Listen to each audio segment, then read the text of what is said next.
जय श्री राम, जय जय Shri Ram. BSc first semester और 11वीं का एक प्रश्न, अमोनिया बोले तो NH3 की संरचना या आकृति समझाइए। ये प्रश्न ऐसे भी पूछ सकता है।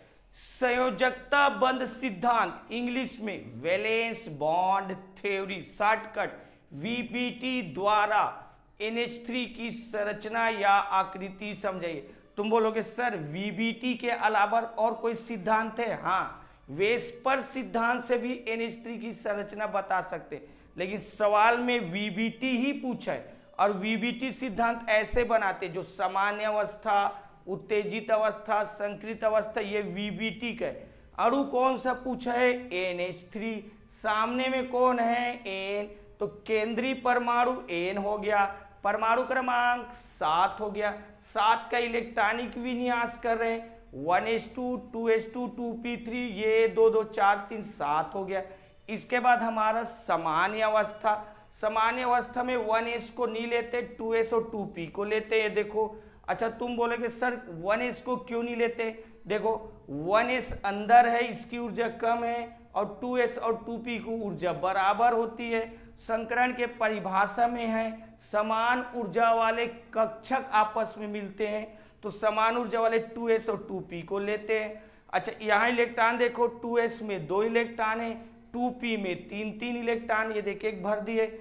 इसके बाद उत्तेजित अवस्था होता है। उत्तेजित अवस्था बताओ।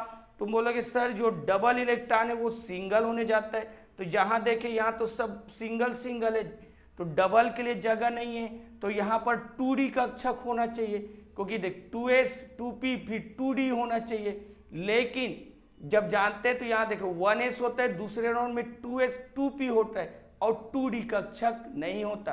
तीसरा में जाते हैं तब 3s 3p 3d, तो हमारा 2d कक्षक नहीं होता, तो ये दोनों इलेक्ट्रॉन वहीं रहेंगे, कहीं नहीं जा पाएंगे। इसीलिए अगले लाइन में भी ये उत्तेजित अवस्था में एक साथ रखे।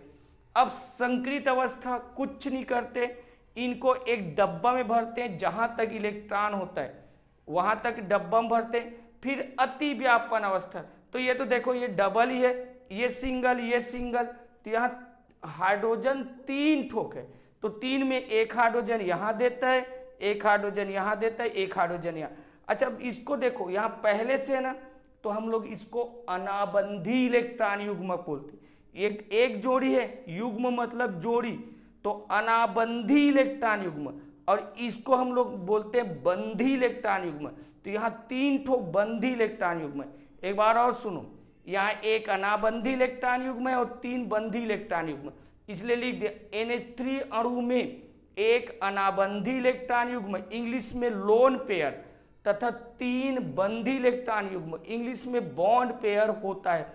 अच्छा देखो, संयोजकता बंध सिद्धांत से VBT सिद्धांत से इसकी आकृति इसकी संकरण sp3 होता है, तो sp3 यहाँ बता दें, देखो AS और ये 3 ठोक P, तो कौन सी संकरण? sp3 संकरण, यही लिख दिए, इसकी sp3 संकरण होती है।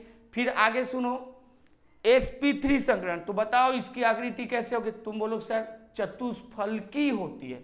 क्या होती है? चतुष्फलकी।